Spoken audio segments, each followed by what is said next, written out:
So ang lahat ng mga nangyayari ay magdidepende pa rin po yan kay Kuya Val Santos Matubang. O di ba? Ang sarap siguro dun, tapos doon ka sa landing pad, tapos may mga aswang daw. Ay, may mga boylet na aswang. Go! Ay, magpapawakwak talaga ako ng bongga. Ayaw, di ma. Charot!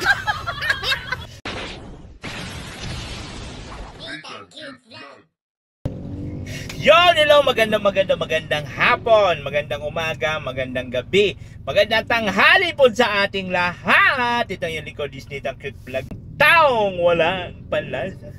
At ito nga mga kaubayan ko, yan mga kalingap, at mainit po na usapan, di ba? Mainit na usapin sa mundo po ng kalingap. Ito nga pong landing pad sa Iloilo, Kalayang-May, no? At syempre, mayroon pa silang mga paperma at taray. Parang lang, paperma dun sa kongreso, sa impeachment kay Sara Duterte. Kakaloka. Diba?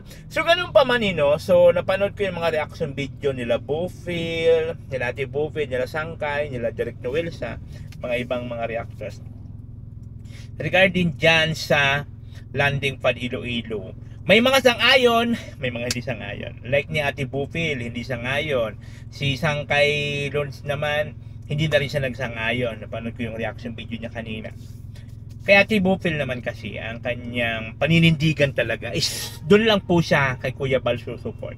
Kung saan yung itinalaga ni Kuya Bal, like kung saan siya nagtayo ng landing pads, doon lang siya support. Diba? So may point naman siya bilang isang reactor ng Kalingap. So sabi ko nga, ako naman po ay gitna lang tayo. Wala akong sinusuportahan, wala akong sinasang-ayunan. Kung sa tingin ko na tama, doon lang tayo. At siyempre, opinion ko yun. Hindi naman perfecto ang aking opinion. Diba? So may mga pagkakataon siguro na hindi tama, pero sa akin naman yun. Sa tingin nyo hindi tama, pero para sa akin, opinion ko yun. So may kanya-kanya tayong paniniwat opinion. Kay Sangkay naman is sang-ayon na sa dati, bigla siyang hindi nagsang-ayon kasi nga ganito yun, di ba? Ayaw, di ma. Regarding ngayon doon sa bahay na ipaparenovate, bahay niyang May na ipaparenovate ng sponsor, tutulungan ng mga sponsor, kasi hindi naman ako naniniwala na buong pera yun niyang May gagamitin para sa renovation ng bahay. Aywan ko lang, ayoko naman mag-judge, pero for my thinking lang, siyempre may sponsor. Ngayon, may point din naman si Sangkay na hindi ka naman talaga totally charity vlogger. Paano ka ba nakilala sa Kalingap? Di ba isa ka lang founder ng vlog team? Kami nga ilang taon na po kaming mga Kalingap vloggers, di ba? Pero alam niyo lang di ba, ang sistema. So ito lang nakakaloka. May point siya na sasang-ayon siya kung hindi bahay niya ang gagawing landing pad. Napakalaking pabor talaga ito kay Yang May, just in case po ng bahay niyang i-renovate.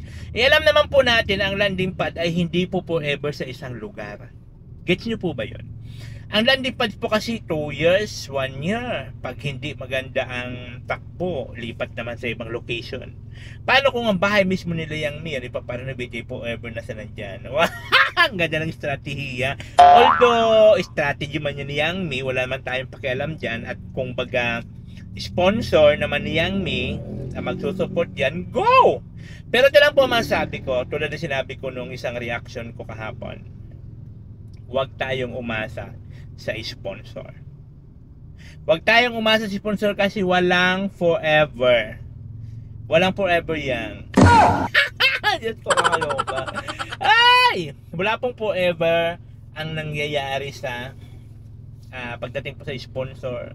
So, ay nako, di ba? Kumbaga, alam nyo kasi ako kung bakit ko nasabi ito, wala pa yung mga ibang reactor na yan, wala pa yan sila Ate Bufil, sila Sangkay, sila Direk Noel, sila Berador, wala pa yan, pero kami po nandito na sa Kalingap. Kung natatandaan ko dati, kasi nag-start po ako sa Kalingap reactor, doon ako na-discover ni Kuya Bal So parang kami pala nila Michelle Japina, parang ganoon, tapos nila Red Nubino mag-asawa. Yung pala yung mga nagagawa-gawa dati ng reactor kay Kuya Bal hanggang sa yun nga, kami naging kalinga partner. So natigil na ako sa paggagawa ng reaction video. And then giveaway na rin para sa mga baguhan naman na papasok. Tapos ang nangyari, kami nag-focus na po sa charity. Kaya doon ko po ako po mismo makakapagpatunay na walang forever na sponsor. Andyan na yung mga pabidang sponsor, mga bida-bida. Ay, Diyos ko, ang dami niyan, mga bakla. Tapos, mga pangakong sponsor. Oh, Diyos ko na, mag-promise ng bongga-bongga lesos na kung anes-anes. Andyan yung mga paasa! Diyos ko, ay! Ano paasa mga sponsor? Papaasahin ka lang. And then, andyan naman yung mga panimulang sponsor. Ano yung mga panimulang? Okay, ang ganda ng plano, sisimulan. After that, iwan ka na sa ere. Nga. Ay, bakit ba? Totoo naman. At ito pa nakakaloka na dyan sa mga landing pad din sa Iloilo. Ako ako dyan? Ako curious ako dyan sa mga aswang-aswang na yan. Totoo ba yun na may mga aswang-aswang dyan sa Iloilo? Talaga? Tapos ito pang pinakamahirap dyan, pinaka nakakaloka. Kung landing pad, ibig sabihin mayroon kang scouter, mayroon kang deputy, mayroon kang ambassador. Oh. Sino mag-aano ng mga ambassador diyan? Sino magpapaasign diyan ng mga kalingap? O gagawa ka ng sarili mong vlogger? Kukuha ka ng sarili mong vlogger. Kasi kung galing sa kalingap, Diyos ko, kawawa nga yun, malapit lang sa Camsor, Cam Norte, like Lopez. Nakita nyo ba views ni Pastor J? Nakikita nyo ba views nila Tatay Papsi? Oh, nila Jose, nila Joey the Great. Nakikita nyo ba mga views nila na mga naka-assign sa landing pad? Legit pa yan ha, legit pa yan, nagaling mismo kay Kuya Bal at galing mismo sa kalingap. Paano lang pag siyang may kukuha ng sarili niyang vlogger para gawin niyang scouter. Kung sa bagay, kung sarili naman niya gastos, go! Hindi naman ako against that, di ba? Kung kayang may sponsor ni siyang may sponsor niya, gagawa ng sarili niyang landing pad, and then kukuha ng sarili niyang mga vloggers, gagawin niya mga woo! At ito ang pinakang malupit diyan, Kung nagsang-ayon si Kuya Bal, wala naman magagawa lahat na against dyan. Kahit sabihin natin against si Sangkay, against si Ate Vofil, sino-sino mga reactors dyan, against dyan. Pero kung nag-go si Kuya Bal, wala man sila magagawa. Diba? So ang lahat ng mga nangyayari ay magdidepende pa rin po yan kay Kuya Bal Santos Matubang. O diba? Ang sarap siguro dun, tapos doon ka sa landing pad, tapos may mga aswang daw. Ay, may mga boylet na aswang. Go! Ayaw, mapapawak talaga ako ng bongga-bongga. Charot! Pero naku-curious talaga, catch to dyan sa mga na yan, sa mga aswang-aswang na yan. Iloilo. Diba? Diyos ko, baka mamaya magkandawalaan yung mga vloggers dyan. Ay, pero mas pabor kung just in case na totoo, di mahirapan mag-scout yung mga natin, mga vlogger dyan, pag nahawa na, kung just in case man natutuo yan, mga naging wakwaka na sila, lipad-lipad na sila, diba? Sis, nasaan ka na? Nandito na, Aket, sa location. Minutes lang, nandun na agad. Ayaw, diba? Diba?